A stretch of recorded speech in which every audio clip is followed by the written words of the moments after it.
কিয়ামতের দিন জান্নাতীদেরকে বেহেশতীদেরকে আল্লাহ রাব্বুল আলামিন বলবেন কোরআন শরীফ তেলাওয়াত করো আর উপরের দিকে উঠতে থাকো।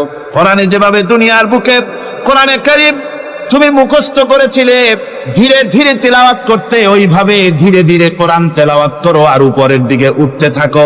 আল্লাহ পাক বলতে থাকবেন উপরের দিকে ওঠো, তেলাওয়াত করো আর ওঠো। উঠতে উঠতে যেই জায়গা গিয়ে তোমার তেলাওয়াত শেষ হয়ে যাবে জান্নাতের ওই জায়গাটা তোমার জন্য বরাদ্দ হবে। আবু দাউদ শরীফের হাদিস, জান্নাতের ওই জায়গাটা তোমার জন্য বরাদ্দ হবে। এখন যাদের শুধু সূরা ইখলাস আর সূরা কাউসার মুখস্থ, তারা তো 2 পা আগেই বসে যাবে, উঠতে পারবেন না। বেশি বেশি মুখস্থ করেন, হাফেজে কোরআন হন অথবা হাফেজের মতো হন। বেশি বেশি মুখস্থ করেন সূরা ইয়াসিন, সূরা দুখান, সূরা আর রহমান, সূরা ওয়াকিয়া, সূরা মুজাম্মিল, এই সমস্ত সূরা, বেশি সূরা আল আরাফ, সূরা কাহাফ, সূরা মারিয়াম ইত্যাদি মুখস্থ করেন। কিয়ামতের দিন কাজে লাগবে। জান্নাতের অত উঁচায় উঠতে পারবেন। হাফেজে কোন জায়গায় যাবে? সুবহানাল্লাহি ওয়া বিহামদিহি। 30 পারা কোন যার সিনার ভিতরে জান্নাতের কোন জায়গাটা আল্লাহ তাকে বরাদ্দ করবেন? সুবহানাল্লাহ, সুবহানাল্লাহ। কোরআনে কারীমকে মুখস্থ করুন, বেশি করে মুখস্থ করুন। কোরআনে কারীমকে বেশি করে তেলাওয়াত করুন। এই কোরআনে কারীমকে যারা বেশি করে তেলাওয়াত করবে, তেলাওয়াত করতে গিয়ে যারা আল্লাহর কাছে কিছু চাওয়ার সময় পাবে না, তাদের সম্পর্কে রাসূল করিম সাল্লাল্লাহু আলাইহি ওয়াসাল্লাম বলেছেন হাদিসে কুদসি রাসূল করিম সাল্লাল্লাহু আলাইহি ওয়াসাল্লাম বলেছেন ইয়াকুলুর রাব তাবারাক ওয়া তাআলা মান শাগালাহুল কুরআন আন যিকরি মাসআলাতি আতাইতুহু আফজালা মা উতিয়া সাইলি। আল্লাহর নবী বলেন, আমার আল্লাহ পাক বলেছেন কোরআন তেলাওয়াত করতে গিয়ে যারা ব্যস্ত থাকে, কোরআন তেলাওয়াত করতে করতে যারা আমার কাছে হাত পেতে কিছু চাওয়ার সময় পায় না, যারা আমার কাছে হাত পেতে কিছু চায়, তাদের থেকে তেলাওয়াতকারীদেরকে আমি রব্বুল আলামিন বেশি করে দেই। সুবহানাল্লাহ। কোরআন তেলাওয়াত করতে করতে যারা আল্লাহর কাছে হাত পেতে চাওয়ার সময় পায় না, আল্লাহ পাক বলেন যারা চায় তাদের থেকে তেলাওয়াতকারীকে আমি বেশি দেই।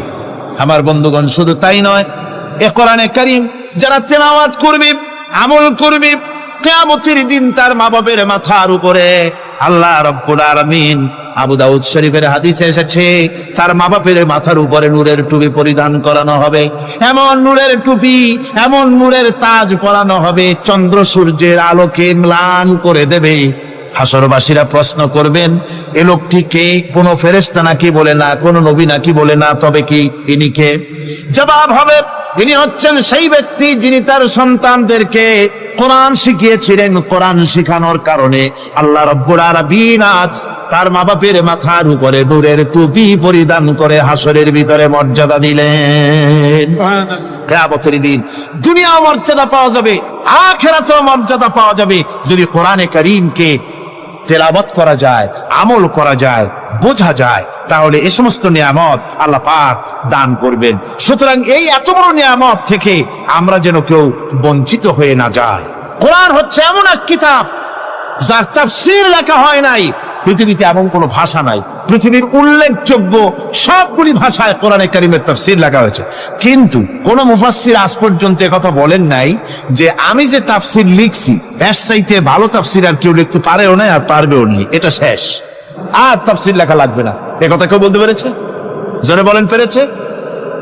পারে নাই। তার কারণ কি? আল্লাহ রাব্বুল আলামিন বলেন, قُلْ لَوْ كَانَ الْبَحْرُ مِدَادًا لِكَلِمَاتِ رَبِّي لَنَفِدَ الْبَحْرُ قَبْلَ أَن تَنفَدَ كَلِمَاتُ رَبِّي وَلَوْ جِئْنَا بِمِثْلِهِ مَدَدًا।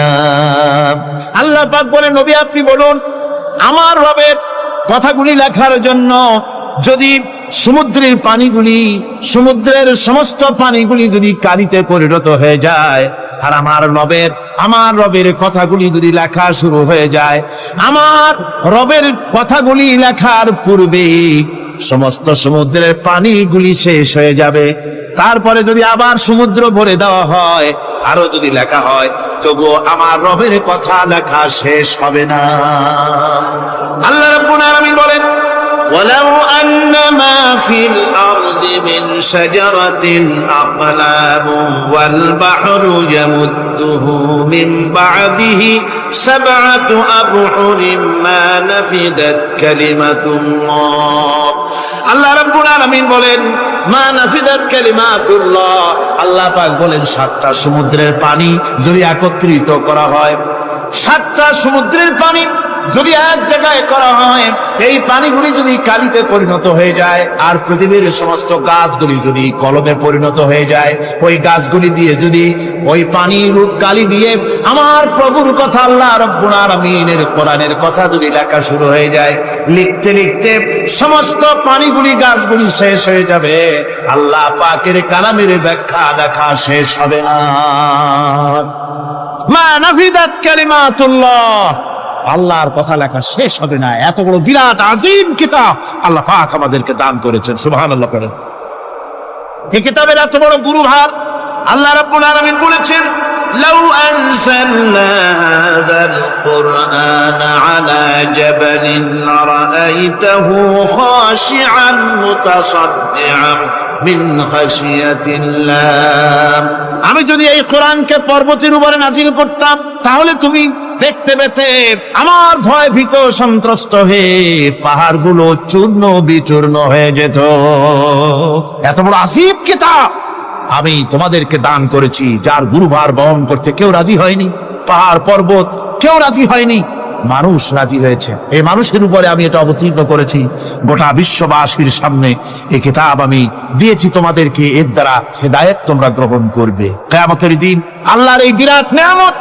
আমাদেরকে দান করলেন আমরা এই নিয়ামতের নাশকর করেছি অর্থাৎ এই কোরআনকে আমরা ব্যবহার করেছি সঠিকভাবে করি নাই বেঠিকভাবে করেছি প্রথম দিন দ্বিতীয় দিন আমি বলেছি কোরআন শরীফকে শুধু তাবিজ তোমারের জন্য শুধু সওয়াবের জন্য তেলাওয়াত করেছি আসলে শুধু সওয়াবের জন্য তো আসেনি কোরআন কোরআন বুঝতে হবে আমল করতে হবে তবে না শান্তি পাবো আপনি যদি কোরআন হচ্ছে মানুষের জীবন সমস্যার সমাধানের গ্রন্থ ওষুধ খেলে রোগ ভালো হয় ওষুধ খেলে কি হয় কেউ যদি সকাল বেলায় তসবিহ হাতে নিয়ে 500 বার পরে ওষুধ ওষুধ ওষুধ 500 বার পড়লে রোগ কি ভালো হবে বরং রোগ আরো বাড়তে পারে চিল্লে শীতের জন্য লেপ গায়ে যায় না দিয়া কেউ যদি চিল্লাইতে থাকে জিকির করে লেপ্ত শোক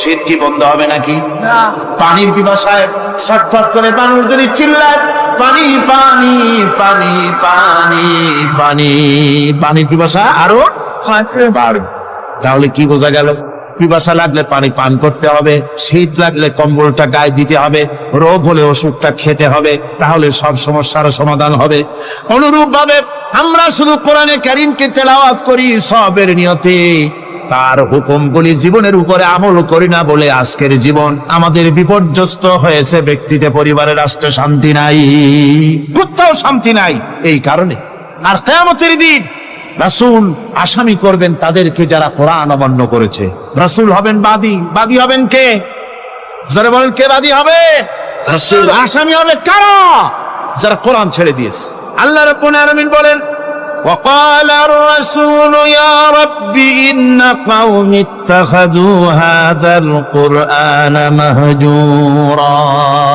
কিয়ামতের দিন রাসূল আল্লাহর দরবারে ফরিয়াদ করবেন আয় আমার রব আয় আমার আল্লাহ তাআলা এই সমস্ত লোকগুলি তোমার কালামকে তোমার কোরআনকে অপ্রয়োজনীয় জিনিস বলে তারা পরিত্যাগ করেছিল কোরআনকে অপ্রয়োজনীয় মনে করেছে কোরআনের সাথে ঠাট্টা করেছে বিদ্রুপ করেছে কোরআন শিক্ষা ভিক্ষার ঝুলি শেখার বুলি মনে করেছে কোরআনের কোনো মূল্য দেয় নাই কোরআনের কোনো দাম দেয়নি কোরআনের সাথে ঠাট্টা করেছে কোরআনের আইনের সাথে ঠাট্টা করেছে বিদ্রুপ করেছে আমাদের দেশে শিক্ষাবিদ চিন্তাবিদ বুদ্ধিজীবী নাম ধরনের নামধারী এক শ্রেণীর লোকেরা কোরআনের সাথে সরাসরি বেয়াদবি করেছে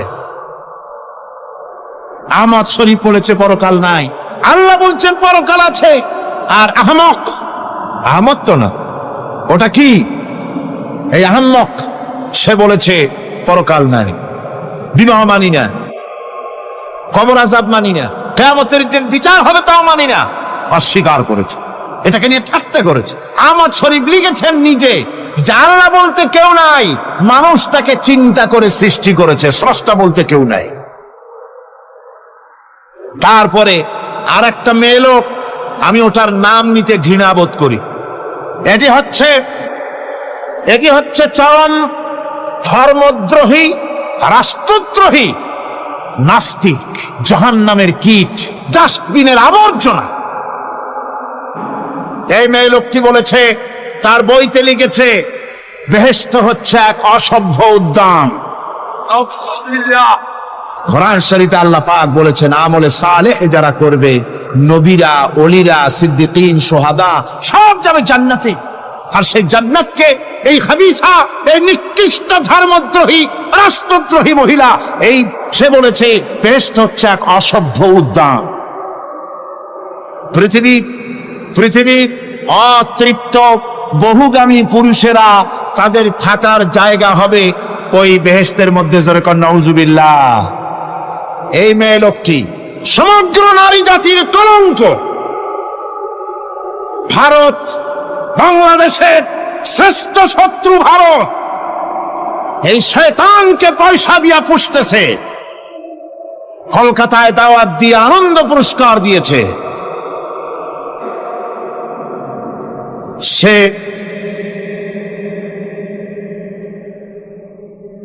তার বইয়ের মধ্যে, কত বড় নির্লজ্জ মেয়ে, বইয়ের মধ্যে লিখছে, বাসে বসে আমি যখন দেখি ছেলেরা পেশাব করার জন্য বাস থামলি বাসের থেকে নেমে দেওয়ালের পাশে গিয়ে প্যান্টের বোতাম খুলে পেশাব করে, আর মেয়েরা চুপ করে বসে থেকে পেশাবের যন্ত্রণা নিয়ে কষ্ট পায়, আমি আনন্দ পাবো সেই দিন যেদিন মেয়েরাও বাস থেকে নেমে দেওয়ালের পাশে দাঁড়িয়ে পেশাব করতে পারবে। এটা কি একটা মানুষ? জানোয়ার, অসভ্য জানোয়ার একে জন্ম দিয়েছে, আল্লাহ ভালো জানে। আমার বন্ধুগণ, তার অসভ্যতার শেষ নাই। কোরআন নিয়ে ঠাট্টা করেছে, বলেছে আমার মা রাতের বেলায় ঝুলে ঝুলে সূরা ইয়াসিন পড়ে, আমি চিন্তা করি যে কত বাজে কাম করতেছে সে। বলছে আল্লাহ পাক কোরআনের মধ্যে পুরুষকে বেহেশতের হুরিদের কাঁচা মাংসের লোভ দেখাইয়া, মদ খাওয়াবার লোভ দেখিয়ে তাদেরকে নামাজ রোজা করার জন্য বাধ্য করতেছে। বেহেশতে কি শরাব, বেহেশতে কি মদ পান করানো হবে? না, বেহেশতে মদ পান করানো হবে না। মদ তো নাপাক জিনিস।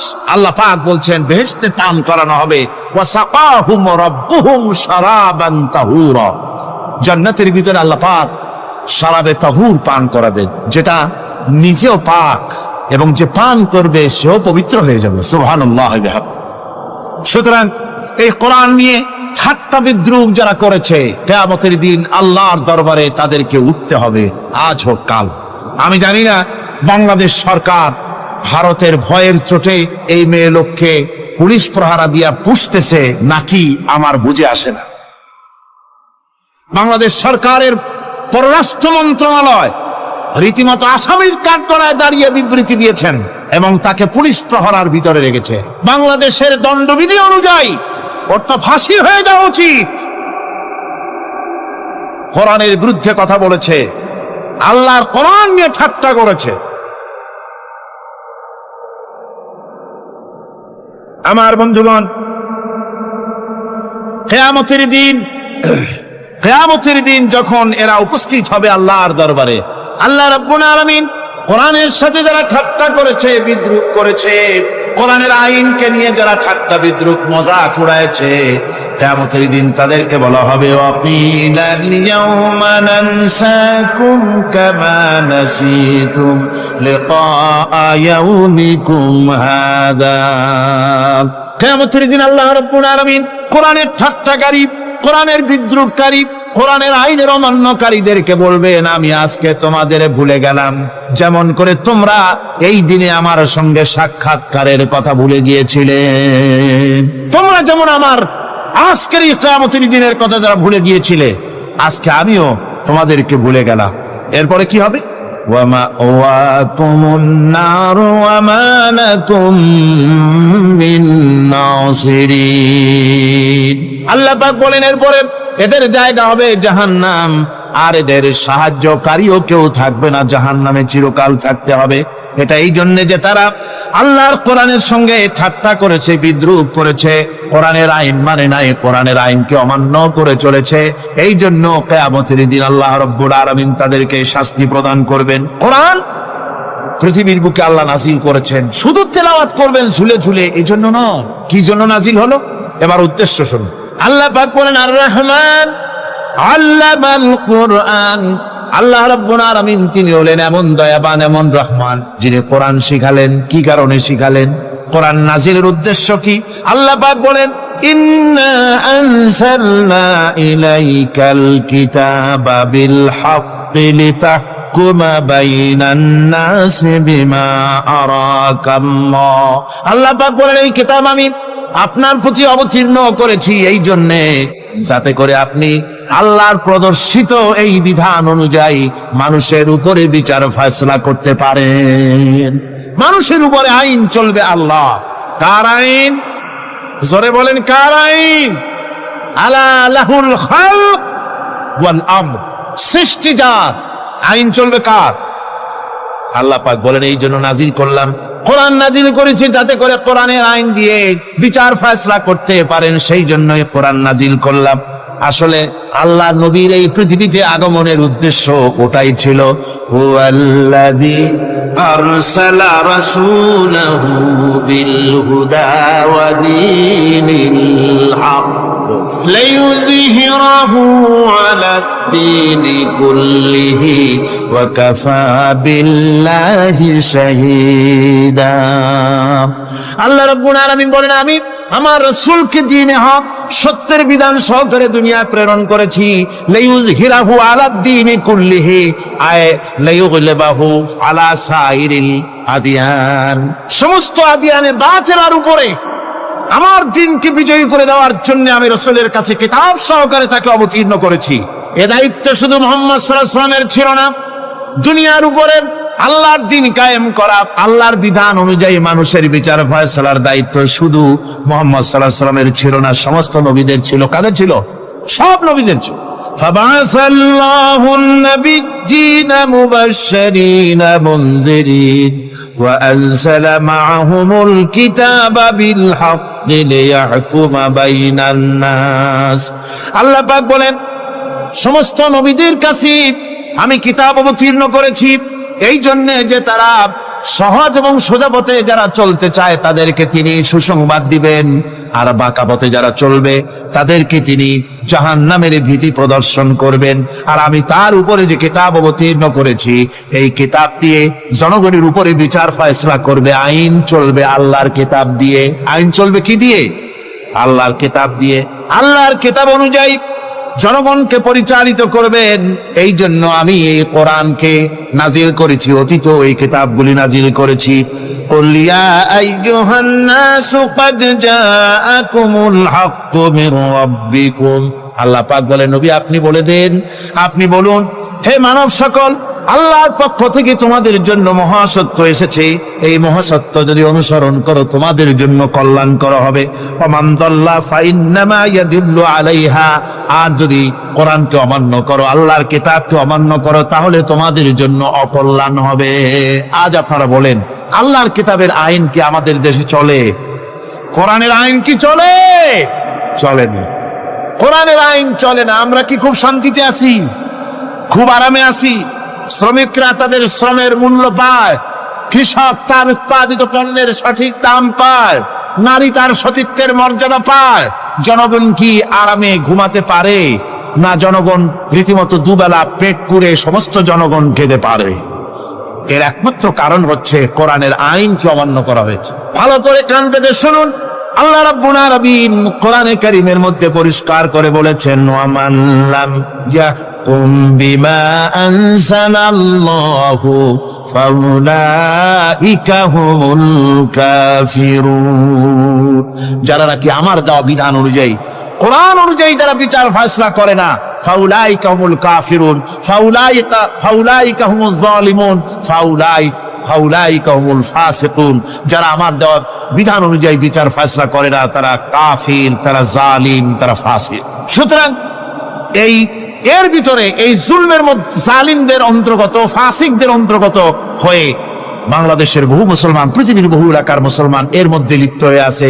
কোরআনের আইন চালু না করলে পরে, কোরআনের আইন না মানলে পরে জালিম হতে হবে, কাফির হতে হবে, ফাসিক হতে হবে। অর্থাৎ যতখানি না মানবেন ততখানি এই বিশেষণে বিভূষিত হতে হবে।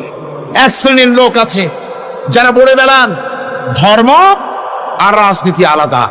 বলেন কিনা ক যারা বলেন, বলে কিনা ধর্ম আর রাজনীতি আলাদা? তারা বলেন আমরা ধর্ম নিরপেক্ষ থাকতে চাই। তারা কি থাকতে চায়? ধর্ম নিরপেক্ষ থাকতে চায়। কোরআনে কারিমে এই ধর্ম নিরপেক্ষবাদীদের ব্যাপারে কোরআন কি বলছে শুনুন। আল্লাহ রাব্বুল আলামিন বলেন, আলাম তারা ইলাল্লাযীনা ইয়াজউমুনা আন্নাহুম আমানু বিমা উনজিলা ইলাইকা ওয়া মা উনজিলা মিন ক্বাবলিক। আল্লাহ পাক বলেন, হে নবী, তুমি কি সেই সব লোকদেরকে দেখেছ যারা দাবি তো করে যে আমরা আল্লাহর উপর ঈমান এনেছি আর এই কিতাবের উপর ঈমান এনেছি, এর পূর্বে যত কিতাব নাজিল হয়েছে সেসব কিতাবের উপরেও ঈমান এনেছি। ধর্ম নিরপেক্ষবাদীরা তারা তো বলে না যে আল্লাহ মানি না, কোরআন মানি না, একথা বলে না, ওটা বলে না। কি বলে? সেই বলা কথাটি আল্লাহ এখানে অনেক আগে বলে রেখেছেন। ওরা বলে যে আমরা অবশ্যই আল্লাহকে মানি, আল্লাহর কিতাব মানি, এর পূর্বে যত কিতাব নাজিল হয়েছে সেগুলোও মানি, তবে ইউরিদুনা আইয়াতাহাকামু ইলাত তাগুত, তারা চায় তাদের জীবনের সমস্ত সমাধান সমস্যার জন্য তাগুতের কাছে যেতে চায়। তাগুতকে, আল্লাহকে বাদ দিয়ে তারা যেতে চায় কোথায়? তাগুতের কাছে। জোরে বলেন, কিসের কাছে যেতে চায়? তাগুতের কাছে। তাগুত বলে কারে? তাগুত বলা হয় যে নিজে আল্লাহর আইন মানে না এবং অপরকেও আল্লাহর আইন অমান্য করতে বাধ্য করে, তাকে বলা হয় তাগুত। ওরা বলে ধর্ম আর রাজনীতি আলাদা। কোরআন মানি কিন্তু কোরআনের আইন মানি। ওরা কোরআন মানে ঠিকই, বলে যে কোরআন মানি, কিন্তু কোরআনের আইন মানে। তাহলে এ মানি বলার অর্থটা কি? এর মূল্যটা কোথায়? কোরআন যদি মানো তো কোরআন বলেছে সুদ খেও না, আমাদের দেশে সুদ চলছে না। কোরআন বলেছে বিবিকে পর্দায় রাখো, পর্দায় কি রাখা হচ্ছে? কোরআন বলেছে ওজনে কম দিও না, তা কি মানা হচ্ছে? কোরআন বলেছে আমার আইন দিয়ে দেশ শাসন করো, তা কি করা হচ্ছে? সুতরাং ধর্মনিরপেক্ষ মতবাদ যেটা, এই মতবাদটা কোরআনের দৃষ্টিতে কুফরি মতবাদ। ধর্মনিরপেক্ষ মতবাদ কি? জোরে বলেন, ধর্মনিরপেক্ষ মতবাদ কি? কোন মুসলমান, যে ব্যক্তি নিজেকে মুসলমান বলে দাবি করে, ধর্মনিরপেক্ষ মতবাদ সে বিশ্বাস করতে পারে না, জায়েজ নাই, হারাম। আফাতুমিনুনা বিবাদিল কিতাব ওয়া তাকফুরুনা বিবাদ, তোমরা কোরআনের কিছু অংশকে মেনে নিবে আর কিছু অংশকে করবে অস্বীকার। এটা যদি করো দুনিয়ার জীবনে পাবে দুনিয়ার জীবনে জিল্লতি আসবে, লাঞ্ছনা আসবে, আর কিয়ামতে পাবে জাহান্নামের শাস্তি। সুতরাং ধর্মনিরপেক্ষ মতবাদের অর্থ তারা বলে যে ধর্মহীনতা নয়, আসলে কিন্তু ধর্মনিরপেক্ষ মতবাদের অর্থই হলো ধর্মহীনতা। ঠিক কিনা কন? জোরে বলেন ঠিক কিনা? এই ধর্মনিরপেক্ষ মতবাদ আমাদের দেশের জন্ম হয় নাই, এর জন্ম হয়েছে ইউরোপ সভ্যতায়। প্রাচীন ইউরোপ সভ্যতায় এর জন্ম হয়েছিল, সেখান থেকে তার আন্ডা বাচ্চা ভারতে এসেছিল। ভারত থেকে এই আন্ডা বাচ্চার কিছু অংশ 1972 সালে তদানীন্তন সরকারের মাথার উপরে ভারত চাপিয়ে দিয়েছিল। সেই ধর্মনিরপেক্ষ মতবাদ 1972 সনের সংবিধানে লেখা হলো, কিন্তু 1982 সনে যখন সংবিধান আবার অ্যামেন্ডমেন্ট করা হলো, তখন ধর্মনিরপেক্ষতার কপালে ঝাঁটা মেরে বিদায় করা হয়েছে। বাংলাদেশে ধর্মনিরপেক্ষ মতবাদ চলতে পারে না। ধর্মনিরপেক্ষ মতবাদের কথা আমাদের দেশে তারাই বলে যারা 72 সনে ক্ষমতায় ছিলেন। তারা ধর্মের সাথে কি ব্যবহার করেছেন আমরা ভুলে যাই নাই, আপনারা ভুলে গেছেন। 1972 সনে দেশের সমস্ত বিশ্ববিদ্যালয়ের মনোগ্রাম থেকে ইকরা বিসমি রাব্বিকাল্লাযী খালাক রাব্বি জিদনি ইলমা, কোরআনে কারীমের আয়াতকে বিদায় করে দেওয়া হয়েছিল। শাসনতন্ত্রের শিরোনামে বিসমিল্লাহকে গ্রহণ করা হয় নাই। শুধু তাই নয়, কোরআনে কারীম যেখানে তেলাওয়াত করা হয় তখনকার সময় রেডিওতে, টেলিভিশনে, ওই 72 থেকে 3 বছর, এবং এখনো সেই দলটি মিটিং করতে গিয়ে, কোন জায়গায় কিছু করতে গিয়ে, আগে কোরআন শরীফ, তারপরে গীতা, তারপরে বাইবেল, এগুলি হচ্ছে মুনাফিকের লক্ষণ। কিসের লক্ষণ?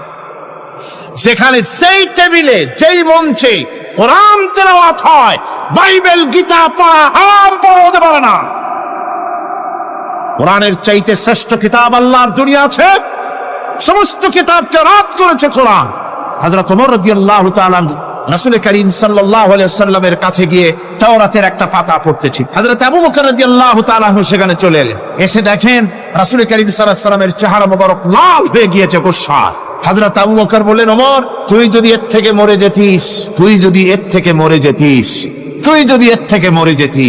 তিনবার বললেন। হযরত ওমর শিউরে উঠলেন, হতচকিত হয়ে উঠলেন। আবু বকর আমাকে মরার কথা বলছেন কেন? তিনি তাকিয়ে দেখেন রাসূল করিম সাল্লাল্লাহু আলাইহি ওয়াসাল্লামের চেহারা মোবারক গোসায় লাল হয়ে। হযরত ওমর বলছেন, ইয়া রাসূলুল্লাহ, আমার এবং আমার পিতা মাতার জীবন আপনার কদম মোবারকে উৎসর্গ হয়ে যায়। আমি অপরাধ করেছি, কি অন্যায় করেছি হুজুর আমাকে? হুজুর বলছেন, ওমর তুমি যে তাওরাতের পাতা আমার সামনে পড়তেছ, এই তাওরাত যার উপরে নাজিল হয়েছিল, সেই মুসা আলাইহিস সালাম যদি আজকে বেঁচে থাকতেন, তাহলে আমার উম্মতের ভিতরে শামিল হয়ে যাওয়া তার জন্য ফরজ হয়ে যেত। অতীতের সমস্ত কিতাবকে রদ করা হয়েছে, সমস্ত শরিয়াতকে বন্ধ করা হয়েছে। সুতরাং কোন মুসলমানের প্ল্যাটফর্মে যেখানে কোরআন তেলাওয়াত হয়, বেদ বাইবেল গীতা পড়া হারাম সেখানে। এই মুনাফিকরা তাও করে থাকে।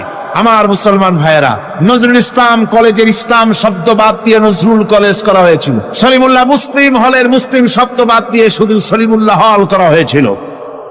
তার মানে ধর্ম এদের কলিজায় আগুন জ্বালিয়ে দেয়। ইসলামের নাম বরদাস্ত হয় না, কোরআনের নাম বরদাস্ত হয়। আর বরদাস্ত হয়নি বলেই আল্লাহ পাক তার ইন্তকাম নিয়েছে। আমার বক্তব্য হচ্ছে, কোরআনে কারীম পৃথিবীতে এসেছে শাসন করতে দুনিয়াকে। তার মধ্যে রয়েছে রাজনীতি, অর্থনীতি, সব। এই বিচার ফয়সালা কোরআন থেকে যারা গ্রহণ করে না, রাসূলকে যারা বিচারক মানে না, তাদের সম্পর্কে আল্লাহ পাক কি বলছেন শুনুন। ফালা ওয়া রাব্বিকা লা ইউমিনুনা হাত্তা ইউহাক্কিমুকা ফীমা শাজারা বাইনাহুম থুম্মা লা ইয়াজিদু ফী আনফুসিহিম হারাজাম মিম্মা কাদাইতা ওয়া ইউসাল্লিমু তাসলিমা।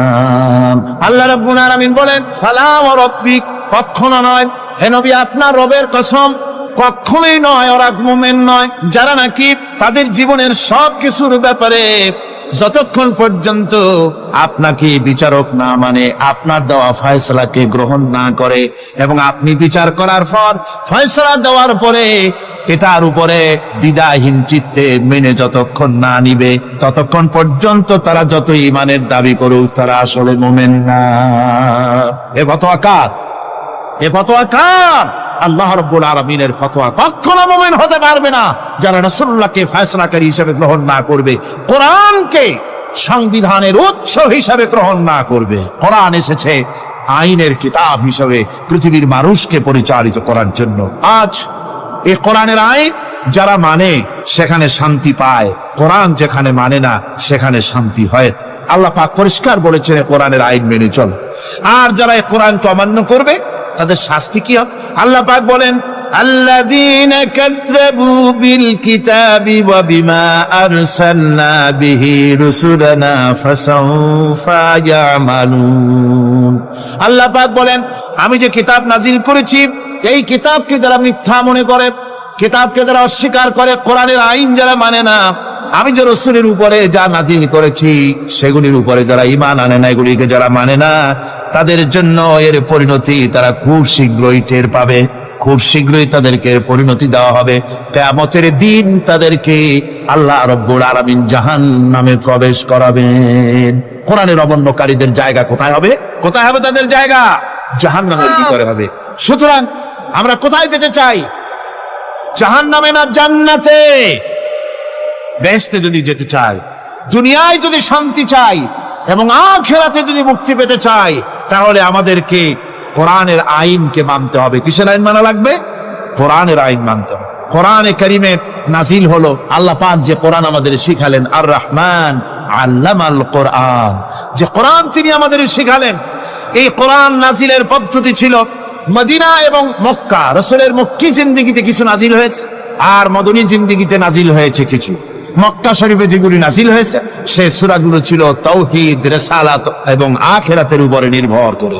আর মদনী সূরা যেগুলি ছিল সেগুলি ফৌজদারি দণ্ডবিধি, উত্তরাধিকারী আইন, তারপরে যাকাত, অসর, যুদ্ধ, সন্ধি, বন্দী, এরপরে রয়েছে স্বরাষ্ট্রনীতি, পররাষ্ট্রনীতি, অর্থনীতি, জীবন পরিচালনার সমস্ত বিধি আর ব্যবস্থা মদনী জিন্দেগীর সূরাগুলিতে, অবতীর্ণ সূরাগুলিতে আল্লাহ রাব্বুল আলামিন নাজিল করেছে।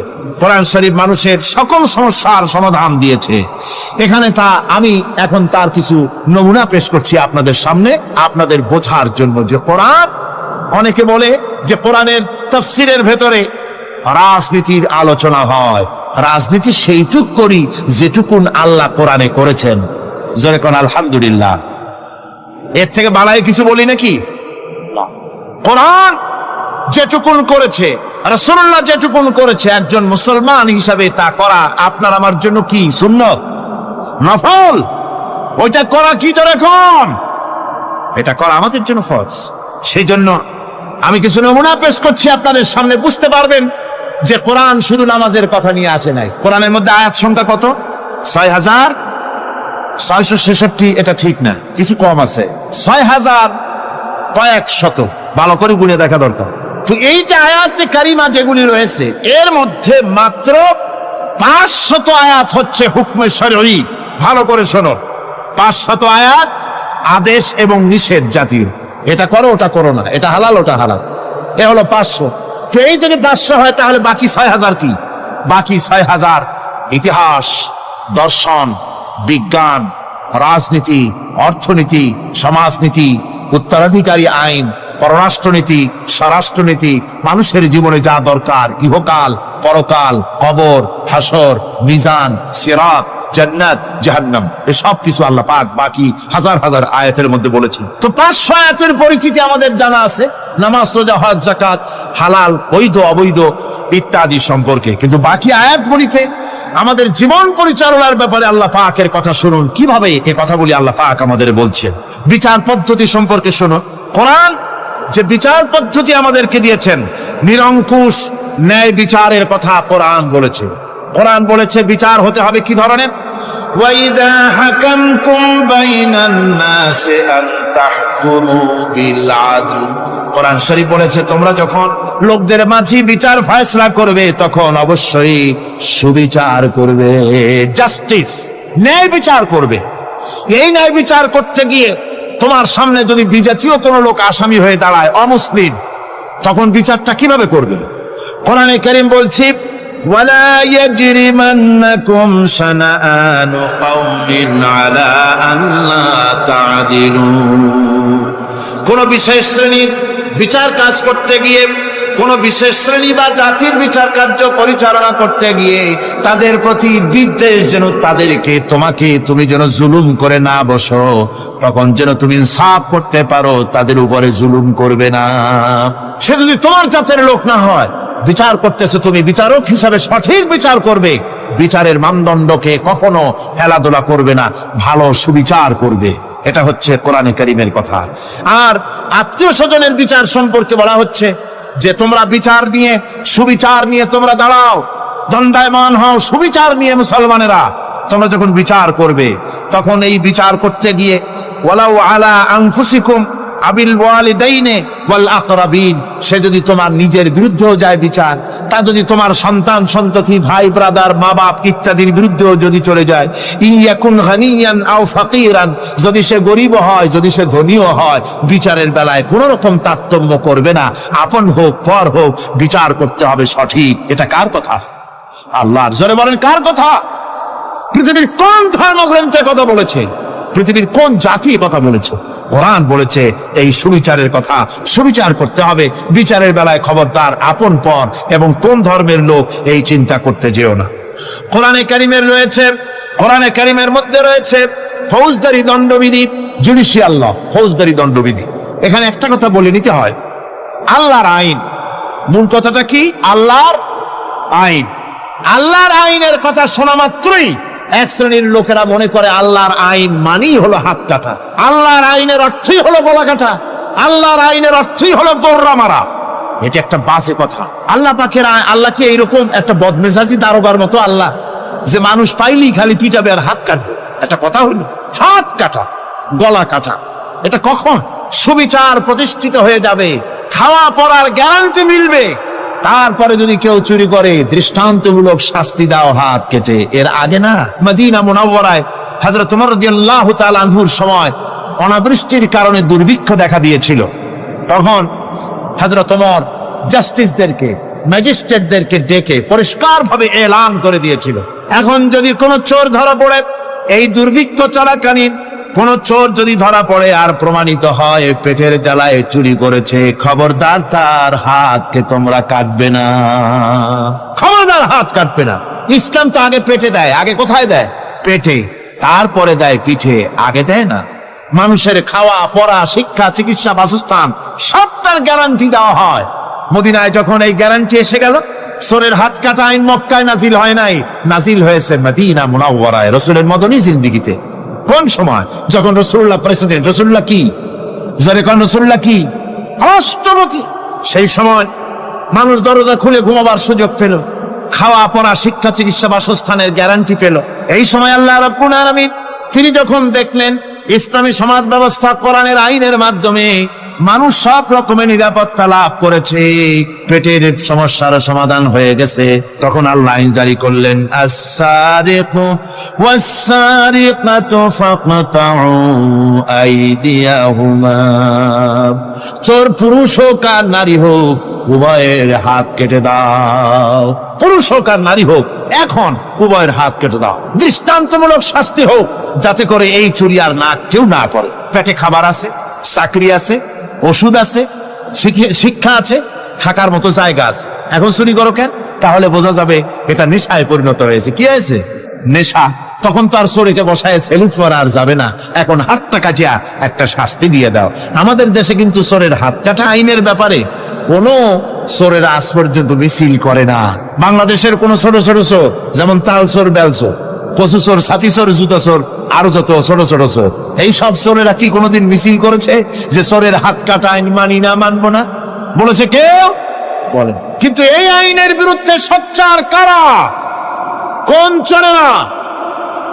নিশ্চয়ই ছোট চোরেরা নেই, বড় চোর যারা তাল বেল চুরি করে না, বরং কলমের খোঁচা দিয়া সরকারের, জনগণের লক্ষ কোটি কোটি টাকা পকেটস্থ করেন মেহরবানি করে। ওইসব তারা মনে করেন যদি এই আইন চালু হয়ে যায় তাহলে তালচোর বেলচোরের তো কোনো ক্ষতি নাই, ইসলামী রাষ্ট্র চালু হলে পরে তো সকলের পেটে ভাত আসবে, ওই তাল বেল আর চুরি করা লাগবে না, তাদের তো সুবিধা। কিন্তু মুসিবতটা তো আমাদের হবে, বেশি খাইয়া খাইয়া জিব্বা পুরু হয়ে গেছে, এখন ওই বেশি খাইতে না পারলে বদভ্যাস চালু হয়ে যাবে, চুরি করতে যখন যাইবে তখন এই আইন তো বিসমিল্লাহ হবে আমাদের দিয়া। এই জন্য ওনারাই বিরোধিতা করেন চরম ভাবে। আর ইসলামের সব আইনের সাথে বিরোধিতা করার জন্য বাংলাদেশে যতগুলি পত্রিকা বেরিয়েছে তার মধ্যে শীর্ষস্থানে রয়েছে ভারতের রায়ের টাকায় পরিচালিত নিকৃষ্ট আবর্জনা পত্রিকা আজকের কাগজ।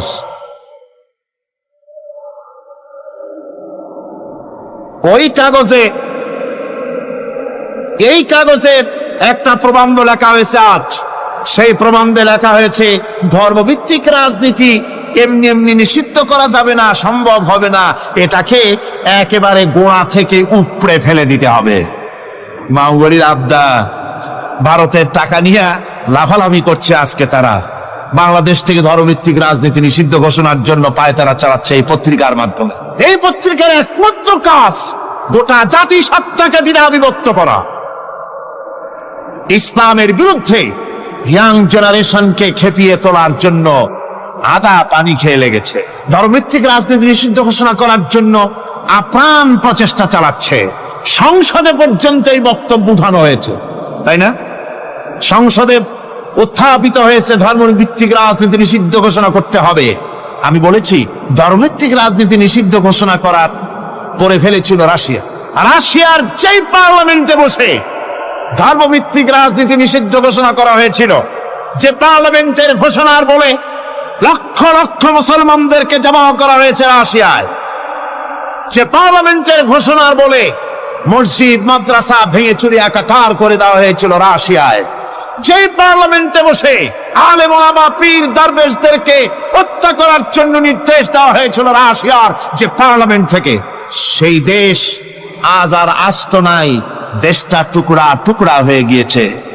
বাংলাদেশের পার্লামেন্টে আজকে যারা এই দুঃসাহসিক কথা বলছেন, ধর্মভিত্তিক রাজনীতি নিষিদ্ধ ঘোষণা করার কথা যারা উচ্চারণ করছেন, রাশিয়ার পার্লামেন্টের ইতিহাস ভুলে যাবেন না। বাংলাদেশে 11.5 কোটি তৌহিদি জনতার তৌহিদি রক্ত, তৌহিদি চেতনা, সমস্ত শরীরে মাথায় আর রগ রেশায় টকবক করছে ইসলামী চেতনা, ইসলামের রক্ত। এই মুসলমানদের সাথে আগুন নিয়ে খেলা করার চেষ্টা করো না। আমার বন্ধুগণ, কোরআনের আইন বন্ধ করার ক্ষমতা কারো নাই। আইন চালু হলে পরেই শান্তি আসবে। ওরা বিরোধিতা করছে, ওরা বলছে চোরের হাত কাটা আইন, এটা হচ্ছে একটা অমানবিক ব্যাপার। আইনটা কার? আল্লাহ। মানুষগুলি কার? তা তোমারা তো দরদ কেন? মায়ের চাইতে মাসির দরদ বেশি, এটা কি খুব সুলক্ষণ? না, এটা দারুণ কুলক্ষণ। সুতরাং আল্লাহ রাব্বুল আলামিন তার আইন হচ্ছে শাশ্বত আইন। চোরের হাত কাটা আইন অর্থ এ নয় যে বাংলাদেশ ইসলামী দল যদি ক্ষমতায় আসে পাইকারি দরে চোরের হাত কাটা আরম্ভ করবে না। ততক্ষণ পর্যন্ত আইন চালু হবে না যতক্ষণ পর্যন্ত সমস্ত মানুষ তাদের কর্মসংস্থান না হবে, খাবার না পাবে, চাকরি বাকরি না হবে, খেয়ে পরে খাওয়া পড়া শিক্ষা চিকিৎসা বাসস্থান সবটার গ্যারান্টি মিলবে, তারপরে আইন চালু হবে। এর আগে আল্লাহ রাব্বুল আলামিন ফৌজদারি দণ্ডবিধির আওতার ভিতরে চোরের কি শাস্তি হবে তা বললেন, নরহত্যার শাস্তি কি হবে তাও আল্লাহ পাক এখানে বলছেন, ইয়া আইয়ুহাল্লাযীনা আমানু কুতিবা আলাইকুমুল কিসাসু ফিল কাতলা। আল্লাহ পাক বলেন তোমাদের প্রতি নরহত্যার শাস্তি স্বরূপ কিসাস নির্দিষ্ট করা হয়েছে, অর্থাৎ হত্যার বদলে হত্যা করা। একজন মানুষ আর একজন মানুষকে হত্যা করেছে, কোরআনের আইন হচ্ছে ওকেও হত্যা কর। কি সুন্দর আইন, সুবহানাল্লাহ পড়েন। তাহলে কি হবে? রেডিও টেলিভিশনে পত্র পত্রিকার মাধ্যমে যদি খবর ছড়ানো হয় যে হত্যাকারীর বিচার হবে কোরআনের আইন অনুযায়ী, প্রকাশ্য রাজপথে হত্যাকারীকে তাকেও যদি হত্যা করে দেওয়া হয়, এই দৃশ্য উপস্থিত জনতা যত দেখবে, পত্র পত্রিকায় খবর পাবে, টেলিভিশনের পর্দায় দেখতে পাবে, যারা দেখলো এই সব লক্ষ লক্ষ জনতার ভেতরে মানুষ হত্যা করার দুঃসাহস আর আসবে? আল্লাহ পাক বলছেন এটা হচ্ছে মানুষের কিসাস, এর মধ্যে রয়েছে মানুষের জীবন। এরপরে নরহত্যার শাস্তি আল্লাহ পাক এভাবে কোরআনে কারীমের মধ্যে বললেন। জিনার শাস্তি, আয-যানিয়াতু ওয়াজ-যানি ফাজলিদু কুল্লা ওয়াহিদিন মিনহুমা মিআতা জালদা। আল্লাহ রাব্বুল আলামিন বলেন, জিনাকারিনী পুরুষ, জিনাকারিনী নারী আর জিনাকারা পুরুষ, তাদের শাস্তি হচ্ছে উভয়কে 100 করে দৌড়া মারা, প্রাণদণ্ড দিয়ে দেওয়া। এই শাস্তি যদি হয়, জিনা বন্ধ হয়ে যাবে, বিবাহ সহজ হবে। ইসলামী রাষ্ট্র হলে পরে জিনা করা কঠিন হবে, বিবাহ করা সহজ হয়ে যাবে। এটা হচ্ছে কোরআনের আইনের সুন্দর বিধান। জিনার শাস্তি, চোরের শাস্তি, নরহত্যার শাস্তি জুডিশিয়াল লয়ের আওতায়, ফৌজদারি দণ্ডবিধির আওতায় এগুলি পড়ে। এগুলি সব কোরআন শরীফে আছে না নাই? আছে কিনা? তাহলে কি করে আপনি বলবেন আপনি ধর্ম নিরপেক্ষ? আপনি শুধু ধর্ম আপনার ব্যক্তিগত ব্যাপার আর রাজনীতি একটা আলাদা ব্যাপার। এবারে আল্লাহ রাব্বুল আলামিন মদ পান সম্পর্কে, যারা মদ পান করবে, জুয়া খেলবে যারা, তাদের সম্পর্কে, মদ্যপায়ীদের ব্যাপারে আল্লাহ পাক বলছেন, ইন্নামাল খামরু ওয়াল মাইসিরু ওয়াল আনসাবু ওয়াল আজলামু রিজসুম মিন আমালিশ শাইতানি ফাজতানিবুহু। আল্লাহ পাক বলেন নিঃসন্দেহে মদ, জুয়া এবং পাশা, এই সমস্ত খেলাকে, এই সমস্ত জিনিসকে নাপাক ঘোষণা করা হয়েছে। এগুলি সব হতেছে শয়তান কর্তৃক উদ্ভাবিত নোংরা কাজ। এগুলি শয়তানের কাজ। মদ আর জুয়া কার কাজ? জয় বলেন কার কাজ? শয়তানের কাজ। সুতরাং ফাজতানিবুহু, এর থেকে তোমরা ফিরে থাকো। আল্লাহ বলছেন মদ এবং জুয়া মানুষকে আল্লাহর জিকির থেকে ফিরায় রাখে। ফাহাল আনতুম মুনতাহুন, এগুলি শোনার পরেও কি তোমরা এর থেকে ফিরে থাকবে না? এবার আল্লাহ রাব্বুল আলামিন ওজনে কম দেওয়া সম্পর্কে বলছেন, যারা ব্যবসায়ী, অনেক ব্যবসায়ী আছে, ব্যবসা করতে গিয়ে ধর্ম ব্যক্তিগত ব্যাপার, ব্যবসার মধ্যে ধর্ম নিতে চাই না, কয় যে ধর্ম দারুণ পবিত্র জিনিস, এত পবিত্র শুধু মসজিদে থাকবো, শুধু মাদ্রাসায় থাকবো, আমার জীবনের বিস্তীর্ণ অঙ্গনে ধর্ম ঢুকতে পারবে না। তার মানে ভাবখানা এই, আল্লাহ এবং রসুলকে বলে দেওয়া হচ্ছে, হে আল্লাহ হে রসুল, তোমাদের উপরে 144 জারি করে দিলাম, শুধু মসজিদে আর খানকায় থাকো, মাদ্রাসায় থাকো, আমাদের জীবনের বিস্তীর্ণ অঙ্গনে তোমাদের কোনো প্রবেশের অধিকার নাই। জোরে কর নাউযুবিল্লাহ। আল্লাহ পাক মানুষের জীবনের সকল ক্ষেত্রে আইন চলবে আল্লাহ, ইনিল হুকমু ইল্লা লিল্লাহ, আইন চলবে কার? আল্লাহ রাব্বুল আলামিন বলেন, ওজনে কম দিও না, ওয়াউফুল কাইলা ইযা কিলতুম ওয়াজনু বিল কিসতাসিল মুস্তাকিম। মেপে যখন কোন জিনিস দিবে পরিমাপে কম দিবে না, ওজন করে যখন দিবে ওজনেও কম দিবে না। আল্লাহ পাক কোরআনে কারীমের মধ্যে সুন্দর করে সব কথা বলে দিলেন, ওজনে কম করো না, পরিমাপে কম করো না, সঠিকভাবে এটাকে দিও। এতিমের মাল সম্পর্কে কোরআন বলছে, ওয়ালা তাকরাবু মালাল ইয়াতীম ইল্লা বিল্লাতী হিয়া আহসান। এতিমের মাল ভক্ষণ করা তো দূরের কথা, এর নিকটবর্তী হয় না। তবে হ্যাঁ, এতিম বয়স্কত্ব হওয়া পর্যন্ত যদি আমানত রাখো সেটা ভিন্ন কথা, কিন্তু এতিমের মালকে ভক্ষণ করো না অবৈধভাবে। এতিমের মালের সুরক্ষার জন্য আল্লাহ পাক বলে দিলেন। অশ্লীলতা সম্পর্কে, আজকে সমাজে অশ্লীলতা চলছে, বেহায়ামি, নগ্নতা চলছে, এ সম্পর্কে আল্লাহ পাক বলছেন, কুল ইন্নামা হারামা রাব্বিয়াল ফাওয়াহিশা মা যাহারা মিনহা ওয়া মা বাতান। আল্লাহ পাক বলেন, হে নবী আপনি বলে দেন, আমার প্রভু নিঃসন্দেহে প্রকাশ্য এবং অপ্রকাশ্য সব রকমের নির্লজ্জতা এবং পাপাচারকে নিষিদ্ধ ঘোষণা করেছেন, হারাম করে দিয়েছেন। প্রকাশ্য এবং অপ্রকাশ্য সব রকমের পাপাচারকে, নির্লজ্জতাকে আল্লাহ পাক নিষেধ করেছেন। আজকে আমাদের দেশের টেলিভিশনে যে সমস্ত নির্লজ্জ বিজ্ঞাপন দেওয়া হয়, নারীর দেহের যে সৌন্দর্য প্রদর্শনী করা হয়, এ কি কোনো মুসলমান দেশের করা উচিত? কোন মুসলমানদের জন্য এটা কি বৈধ? আজ নির্লজ্জতা, বেহায়ামি ছড়িয়ে পড়ছে চতুর্দিকে। আল্লাহ পাক নিষেধ করছেন, হারাম করে দিয়েছেন। প্রকাশ্য অপ্রকাশ্য সব রকমের নির্লজ্জতা আল্লাহ পাক হারাম করেছেন। সুদ সম্পর্কে আল্লাহ পাক বলছেন, ওয়াহাল্লাল্লাহুল বাইআ ওয়া হারামার রিবা। আল্লাহ পাক বলেন, আমি সুদকে হারাম করেছি আর ব্যবসাকে করেছি হালাল। ব্যবসা করো, ব্যবসার মধ্যে বরকত আসবে। সুদ নিও না, সুদ দিও না। আজকে সুদের প্রচলন চলছে। আল্লাহর আইন না থাকার কারণে এমন একটা জঘন্য ধরনের অপরাধ আমার জাতি করছে, সুদের মতো নিকৃষ্ট পাপের সাথে গোটা জাতি জড়ায় গেছে। ঠিক কি রকম? সুদ খাওয়া এবং দেওয়া কি? জোরে বলেন কি? এই সুদের মধ্যে রয়েছে 70টি গুনাহ। তার ছোট্ট গুনাহ হলো নিজের মাকে নেকাহ করা। জোরে কর নাউযুবিল্লাহ। এই মারাত্মক গুনাহ গোটা জাতি জড়িয়ে আছে। এই জন্যে আলহামদুলিল্লাহ, আল্লাহ শুকর আদায় করি যে এখন বাংলাদেশে ইসলামী ব্যাংক চালু হয়েছে, সুদমুক্ত ইসলামী ব্যাংকিং বাংলাদেশে চালু হয়েছে। কোন আলহামদুলিল্লাহ। এতদিন সুদী ব্যাংকে লেনদেন করেছেন, তার না হয় একটা জবাব দিতে পারবেন কিয়ামতের দিন যে আল্লাহ, সুদমুক্ত ব্যাংক ছিল না, করবোটা কি? এই টাকা পয়সা নিয়ে বিপদে পড়ে গেছিলাম, চোরে নেবে, ডাকাতে নেবে, জীবন যাবে, তাই সুদী ব্যাংকে পয়সা রাখছিলাম। হয়তো একটা জবাব, থোড়া অজুহাত খাড়া করতে হয়তো বা পারবেন। কিন্তু সুদমুক্ত ব্যাংক চালু হওয়ার পর সুদী ব্যাংকের সাথে যারা লেনদেন করছেন আর নামাজ রোজাও করছেন, কি জবাব দেবেন কোন কিয়ামতে? নামাজে রক্ত হয়ে গেছে, উজুর পানি নাই, কি করবেন? নামাজ ছেড়ে দেবেন? কি করবেন? তায়াম্মুম করবেন। তায়াম্মুম করে নামাজের মুসল্লায় দাঁড়িয়ে গেছেন, এমন সময় উজুর পানির খবর এসে গেছে, কি হবে? তায়াম্মুম থাকবে না, ছুটে যাবে। ইসলামী ব্যাংক ছিল না বলে সুদী ব্যাংকগুলিকে তায়াম্মুমের মতো ব্যবহার করেছে, কিন্তু ইসলামী ব্যাংক এসে গেছে, উজুর পানি এসে গেছে। এখন যদি সুদী ব্যাংকের সঙ্গে লেনদেন চালু রাখেন, মনে রাখবেন অবশ্যই কিয়ামতের দিন আল্লাহর দরবারে আসামির কাঠ গড়ায় দাঁড়াতে হবে। সুদের টাকা দিয়া গার্মেন্টস ফ্যাক্টরি করা হচ্ছে। উদ্বোধনের দিনে মৌলভী সাহেব তাও পাওয়া যায়, অসুবিধা হয় না। মিলাদের দাওয়াত হয়েছে, কোনটাকে দিয়ে বানাইছে তা জানার দরকার কি? কিছু পয়সা তো হবে। মিলাদ করতে গেলেন, কোরআন তেলাওয়াত করলেন, দোয়া করলেন, বরকতের জন্য দোয়া করলেন। কোন জায়গায় বসে তেলাওয়াত করলেন আপনি? কার নামে দরুদ করলেন? কোন জায়গায় পড়লেন যে সুদের টাকা দিয়ে ঘরটা তৈরি হলো, আল্লাহর সাথে বারাত করা হলো? আবার সেখানে সাইনবোর্ড লাগায়, হাযা মিন ফাদলি রাব্বি, এটা আমার প্রভুর অনুগ্রহ।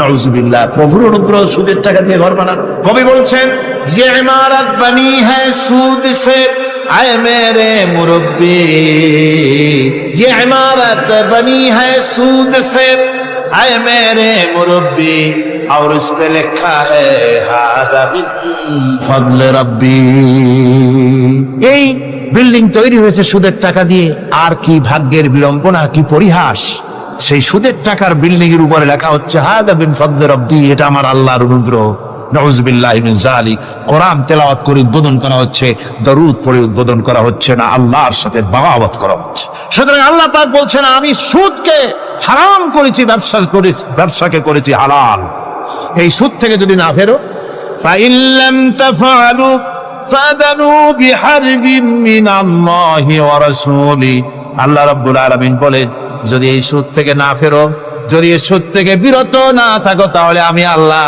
এবং আমার রাসূলের পক্ষ থেকে যুদ্ধের ঘোষণা রইল পারবেন আল্লাহ রাসূলের সাথে যুদ্ধ করতে পারবেন নাউযুবিল্লাহি মিন যালিক কি মানুষের পক্ষে সম্ভব সুদ সম্পর্কে আল্লাহ ঘোষণা করলেন কোরআনে কারীমের মধ্যে এবার ধনী এবং গরিব সম্পর্কে ধনী আর গরিবের ভিতরে সম্পর্কটা কেমন হবে আল্লাহ পাক কোরআনে কারীমের মধ্যে বলে দিলেন ওয়াফি আমওয়ালিহিম হাক্কুন লিসাইলি ওয়াল মাহরুম আল্লাহ রাব্বুল আলামিন বলছেন ও ধনীরা তোমাদের সম্পদের ভিতরে গরিবদের অধিকার আছে সে অধিকার আদায় করে দাও এ কথা বলা হলো না গরিবরা তোমাদের করুণার পাত্র দয়া করে তাদের কিছু দাও এ কথা আল্লাহ বলেন নাই বললেন ধনীরা শুনে রাখো তোমাদের সম্পদে গরিবদের অধিকার আছে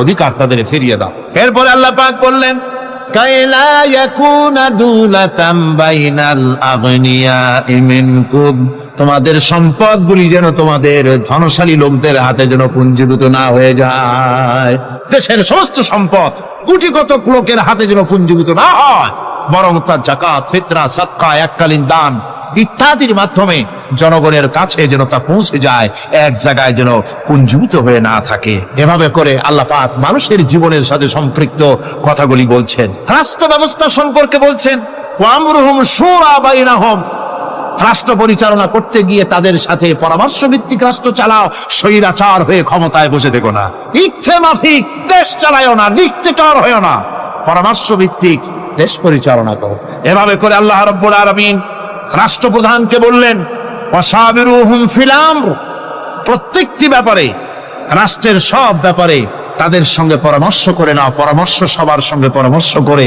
পরামর্শের ভিত্তিতে কাজ করো এমনি স্বৈরাচার হিসাবে কাজ করো না কোরআন প্রবর্তিত সমাজ সকল নাগরিকের মৌলিক অধিকারের গ্যারান্টি দিয়েছে জোরে কোন সুবহানাল্লাহ এখন আমি যে কথাগুলি বলবো এই কথাগুলি শুধু মুসলমানদের জন্য নয় হিন্দু মুসলমান খ্রিস্টান বৌদ্ধ নারী পুরুষ সাদা কালো বর্ণ ভাষা দল মত নির্বিশেষে সমস্ত মানুষের জন্য নাগরিক অধিকারের গ্যারান্টি দিচ্ছে কে আল্লাহ পাক জোরে বলেন কে দিচ্ছেন আল্লাহ পাক আল্লাহ পাক জীবনের নিরাপত্তা দিচ্ছেন কোরআনের আইন যদি চালু হয় নাগরিকদের জীবনের নিরাপত্তা লাভ হবে জোরে কোন সুবহানাল্লাহ কিভাবে হবে আল্লাহ রাব্বুল আলামিন বলেন ওয়ালা তাকতুলুন নাফসাল্লাতী হারামাল্লাহু ইল্লা বিল হক আল্লাহ পাক বলছেন যে জীবনকে আল্লাহ হারাম সম্মানী করেছেন ন্যায় ব্যতীত তাকে খবরদার হত্যা করো না মানুষকে হত্যা করো না খবরদার হত্যা করো না আল্লাহ পাক হত্যা নিষিদ্ধ ঘোষণা করে দিলেন আর বললেন মান কাতালা নাফসান بغير نفس أو فساد فكأنما قتل الناس جميعا কেউ যদি কোন নরহত্যা এবং বিপর্যয় সৃষ্টি করে কোন অপরাধ ছাড়া যদি কেউ কোন নির্দিষ্ট অভিযোগ তাকে হত্যার শাস্তি দেওয়া যায় কোরআন অনুযায়ী এরকম ছাড়া যদি অন্যায়ভাবে কেউ কাউকে হত্যা করে তাহলে একটা লোক হত্যা করা নয় একটা মানুষ হত্যা করার অর্থ হলো গোটা বিশ্বের সমস্ত মানুষকে হত্যা করা কে বলছেন কথা আল্লাহ পাক বলছে আর একটা মানুষকে যদি বাঁচায় দেওয়া যায় তাহলে সে যেন গোটা পৃথিবীর সমস্ত মানুষকে বাঁচায় দিল একথা কে বললেন আল্লাহ সুবহানাহু ওয়া তাআলা এরপরে নরহত্যা যারা করবে তাদের জন্য রয়েছে শাস্তি কি শাস্তি আল্লাহ পাক বলছেন ওমাইয়াকতুল মুমিনান মুতাআম্মিদান ফাজাযাউহু জাহান্নামু খালিদান ফিহা وغضب الله ولعنه وأعد له عذابا عظيما আল্লাহ পাক বলছেন ওমাইয়াকুল মুমিনান মুতাআম্মিদা, যে ব্যক্তি কোনো মুমিনকে ইচ্ছে করে হত্যা করলো, ফাজাযাহু জাহান্নাম, তার শাস্তি কি? যারা বলেন শাস্তি কি? খালিদ, সেই জাহান্নামে চিরকাল তাকে থাকতে হবে। ওয়া গাদিবাল্লাহ ওয়া লানাহু, আর তার উপরে আল্লাহর গজব, আল্লাহর লানত, চিরকাল এই শাস্তি তাকে জাহান্নামে ভোগ করতে হবে। এই কথাগুলি না জানার কারণেই আজকে কলেজ বিশ্ববিদ্যালয়গুলিতে মানুষ হত্যা চলছে পাখি হত্যার মতোই, ঠিক কিনা গণ? বিশ্ববিদ্যালয়গুলিতে কলেজগুলিতে মায়ের কোল খালি করা হচ্ছে, পিতাকে কাঁদানো হচ্ছে। কত আশা করে ছেলে পাঠানো হয় কলেজ ইউনিভার্সিটিতে, আর সেখানে সামান্য নিজের দলের প্রাধান্য বিস্তার করার জন্য পরমা সহিষ্ণুতা নাই, সমানে হত্যা করা হচ্ছে। এভাবে হত্যা করা হচ্ছে রাজশাহীতে, হত্যা করা হচ্ছে ঢাকায়, চট্টগ্রামে, খুলনায়। আপনারা অবাক হবেন, খুলনায় যেভাবে হত্যা করলো একজন নেতৃস্থানীয় ব্যক্তি, যিনি খুলনায় গিয়ে বললেন আমি লাশ চাই, লাশ। তার উপস্থিতিতে ইসলামী ছাত্র শিবিরের দৌলতপুর বিএল কলেজের জিএস আব্দুল হালিম মুন্সি মসজিদে নামাজ পড়তে গিয়েছে, সেই অবস্থায় তাকে মসজিদের ভিতরে গুলিবিদ্ধ করেছে। জান বাঁচাবার জন্য এই ছেলে পার্শ্ববর্তী পুকুরের মধ্যে ঝাঁপায় পড়েছে, সেখান থেকে তাকে টেনে তুলে তাকে কোপানো হচ্ছে, সে টানি টানি বলে চিল্লাচ্ছে। এই অবস্থায় মসজিদের সিঁড়ির উপরে কাট করে তাকে জবাও করা হয়েছে।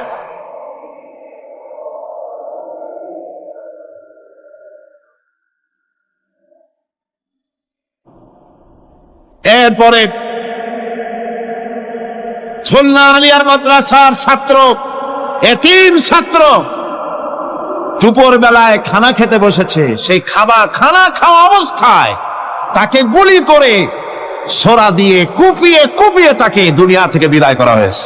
এভাবে প্রতিটি শিক্ষাঙ্গনে এভাবে মানুষকে মারা হচ্ছে, ছাত্রদেরকে মারা হচ্ছে।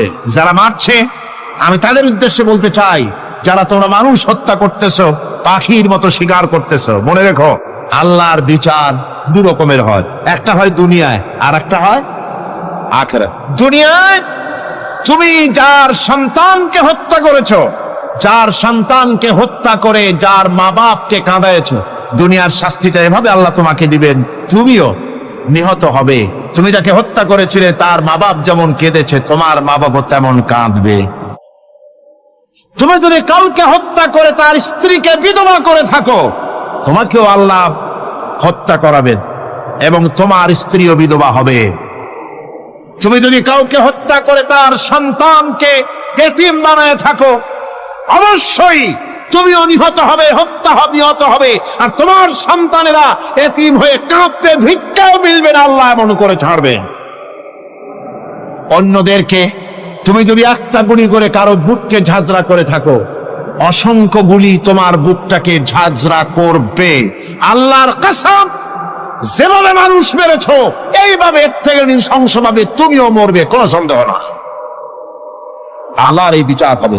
সুতরাং আল্লাহর এই বিচারের কথা কোরআন থেকে যারা জানে তারা সন্ত্রাস করে না। এই জন্য কলেজ বিশ্ববিদ্যালয় সমূহে সন্ত্রাস হয়, মাদ্রাসাগুলিতে সন্ত্রাস হয় না বললেই চলে। কথা কি ঠিক বললাম না বাড়ায় বললাম? সন্ত্রাসের কারণে টাইটেল মাদ্রাসা বন্ধ হয়েছে কয়টা বাংলাদেশে? ফাজেল মাদ্রাসা কয়টা? দাখিল কয়টা? ইল্লা মাশাআল্লাহ দুই একটা হতে পারে কোথাও, কিন্তু তা হয় না। কারণ মাদ্রাসায় এই সব কথা পড়ানো হয় যা আমি বললাম। কোরআন থেকে যে কথাগুলি বললাম এগুলি কোথায় পড়ানো হয়? আজকে যদি কলেজ বিশ্ববিদ্যালয় সমূহে কোরআন পড়ানো হতো, তাফসীর পড়ানো হতো, তাহলে বিশ্ববিদ্যালয় থেকে রবীন্দ্রনাথ আর সূর্য সেনের পা চাটা উলামা বের হতো না, শহীদ তিলকি বেরিয়ে আসতো, টিপু সুলতান বেরিয়ে আসতো, সালাউদ্দিন আইয়ুবী বেরিয়ে আসতো। দুর্ভাগ্যজনক আজ কলেজ বিশ্ববিদ্যালয়গুলিতে আল্লাহর কোরআন পড়ানো হয় না বলে আমাদের পাঠানো সোনার টুকরা ছেলেগুলি কয়লার টুকরা হয়ে ফিরে আসতেছে। বন্ধুগণ, জীবনের নিরাপত্তা দিচ্ছেন আল্লাহ পাক। কোরআনের আইন চালু হলে মানুষকে হত্যা করা হবে না, কেউ কাউকে মারতে পারবে না, মারলে তাকেও নিহত, হত্যা করা অবশ্যই হবে। সম্পদের নিরাপত্তা দিচ্ছেন আল্লাহ, গ্যারান্টি। হিন্দু হোক মুসলমান হোক সকলের সম্পদের গ্যারান্টি মিলবে, কেউ কারো সম্পদকে হরণ করবে না, গসব করবে না। কোরআন বলছে ওয়ালা তাকুলু আমওয়ালাকুম বাইনাকুম বিল বাতিল, পরস্পরের সম্পদকে অবৈধভাবে ভক্ষণ করো না। সম্মানের নিরাপত্তা হচ্ছে ইসলামী সমাজ চালু হয়ে গেলে আল্লাহ রাব্বুল আলামিন সম্মানের নিরাপত্তা দিবেন প্রত্যেক নাগরিকের। আল্লাহ পাক বলছেন ইয়া আইয়ুহাল্লাযীনা আমানু লা ইয়াসখার কওমুম মিন কওমিন, হে বিশ্বাসীরা তোমরা এক গোত্র আর এক গোত্রকে ঠাট্টা করো না। চাষিরা তাঁতিদেরকে গালি দিও না, তাঁতিরা চাষিদেরকে, জেলেদেরকে গালি দিও না। এক গোত্র আর এক গোত্রকে ঠাট্টা করো না, বিদ্রুপ করো না। ওয়ালা তালমিজু আনফুসাকুম ওয়ালা তানাবাজু বিল আলকাব, একে অপরের দোষ গেয়ে বেরিও না, একে অপরকে খারাপ নামে ডেকো না, একে অপরের কুৎসা রটনা করো না। আল্লাহ নিষেধ করেছেন। ইসলামী সমাজ হলে পরে মানুষ সব দিক থেকেই নিরাপত্তা পাবে, গ্যারান্টি পাবে, ব্যক্তি স্বাতন্ত্র্যের প্রাইভেসির নিরাপত্তা পাবে। কারো ঘরের মধ্যে কেউ হঠাৎ করে ঢুকবে না, অর্ডার নিয়ে ঢুকতে হবে, পারমিশন নিয়ে ঢুকতে হবে। আল্লাহ পাক বলেছেন লা তাদখুলু বুয়ুতান গায়রা বুয়ুতিকুম হাত্তা তাস্তানিসু ওয়া তুসাল্লিমু আলা আহলিহা, অন্যের ঘরের মধ্যে পারমিশন ব্যতিরেকে প্রবেশ করো না। আগে সালাম দাও, পারমিশন নাও, তারপরে ঢোকো। যদি জবাব না আসে চলে যাও, বেরিয়ে যাও, এটা তোমার জন্য কল্যাণকর হবে। তারপরে ইচ্ছে মতো ধর্ম পালনের নিরাপত্তা পাওয়া যাবে ইসলামী সমাজে। কাউকে বাধ্য করা হবে না ইসলাম কবুল করার জন্য, বা অন্য ধর্ম কবুল করার জন্য কাউকে বাধ্য করা হবে না। কোরআনে কারীম বলছে লা ইকরাহা ফিদ্দিন, ধর্মের ব্যাপারে কোনো বাড়াবাড়ি করা যাবে না, কারো উপরে কোনো ধর্মমত চাপিয়ে দেওয়া যাবে না।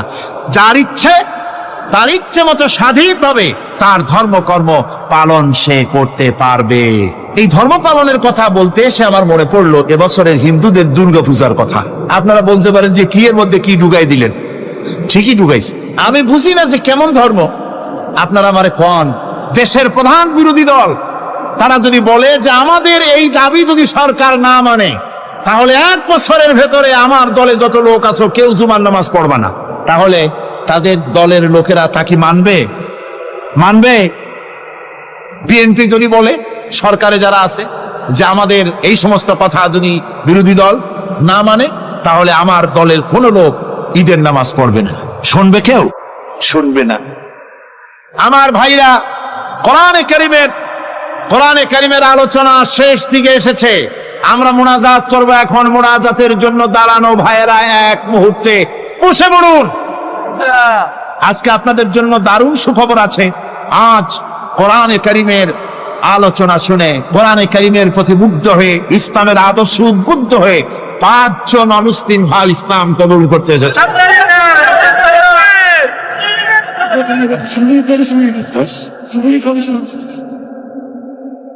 ভেতরে যারা ইসলাম কবুল করবেন তারা আমার সাথে পড়েন, আপনারাও পড়েন, সবাই পড়েন লা ইলাহা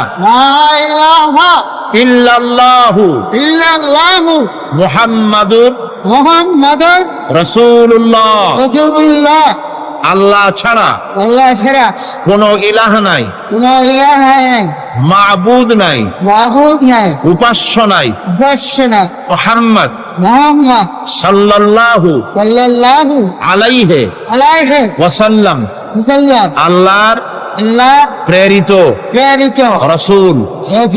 আশহাদু আন লা ইলাহা ইল্লাল্লাহু ওয়াহদাহু লা শারীকা লাহু ওয়া আশহাদু আন্না মুহাম্মাদান আবদুহু ওয়া রাসূলুহু।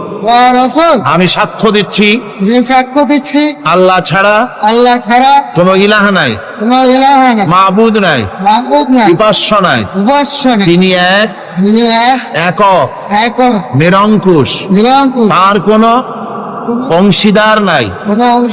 আমি আরো সাক্ষ্য দিচ্ছি মুহাম্মদ সাল্লাল্লাহু আলাইহি ওয়াসাল্লাম আল্লাহর আল্লাহ প্রেরিত প্রেরিত বান্দা বান্দা এবং এবং রাসূল। রাসূল। ব্যাস, এবার বলেন আসসালামু আলাইকুম। আসসালামু আলাইকুম। সবাই জবাব দেন। আসসালামু আলাইকুম। ওয়ালাইকুম আসসালাম ওয়া রাহমাতুল্লাহ। বলতে চাই, আমি হিন্দুর ছেলে ছিলাম, ইসলাম ধর্ম গ্রহণ করছি। আমার মুসলমান ভাই সবার কাছে আমি দোয়া চাই, কিছু আমাকে দোয়া করছি। আলহামদুলিল্লাহ, আলহামদুলিল্লাহ। আমি এখন আমাকে দোয়া করবেন আপনারা, আমি যেন বাকি জীবনটা কাটাই যেতে। আরে আল্লাহ, দোয়া করেন একটু। আলহামদুলিল্লাহ, দোয়া হবে, দোয়া হবে এই মুহূর্তে। 6 মাস অপেক্ষা করছি আপনার জন্য। আরে বহুদিন আমার আশা ছিল, আল্লাহ। আজকে আশা পূরণ হয়েছে। আল্লাহ মঞ্জুর করুন, আল্লাহ মঞ্জুর মাস করুন, অপেক্ষা করছি। আল্লাহ মঞ্জুর করুন। আমার এই ভাই, এই দুইজন একটু আগ মুহূর্তেও তারা ছিলেন মুশরিক, এখন আমাদের ভাই, আমাদের কি ওনারা?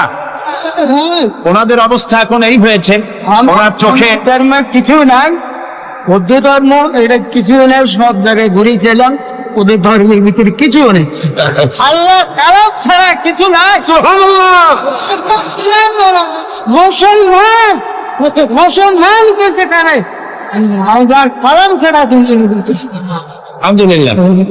আমি এখন তাদেরকে বুকে জড়িয়ে ধরে এই বিশাল জনসমুদ্রের পক্ষ থেকে আমি তাদেরকে সম্মানিত করছি।